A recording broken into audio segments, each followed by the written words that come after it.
COMELEC Roadshow at ACM Demo patuloy na isinasagawa sa Pilar, Sorsogon. Ang buong detalye ng balita nasa linya sa Megapo Patrol number 24, SM Alvin Lozano. Bicol Network News Report!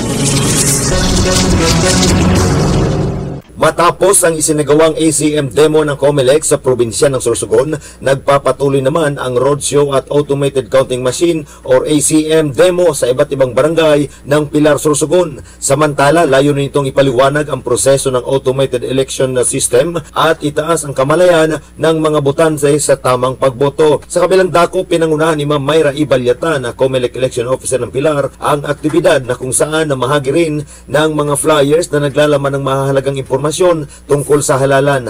Ayon kay Balyatan, positibo ang pagtanggap ng mga residente na nagpakita ng interes at suporta sa nalalapit na halalan. Dagdag pa niya, layunin namin na itaguyod ang malinis, maayos at transparent na eleksyon ngayong 2025. Ang balitang inyong napakinggan ay hatid sa atin ng Wangja Dental Clinic, hatid din ni Kagawa Jurgano at ni Aspiring Mayor Dennis Reyes. Para sa programang Barkadahan, Megawa Patrol numero 24, Alvin Lozano, tatak tunay na serbisyo.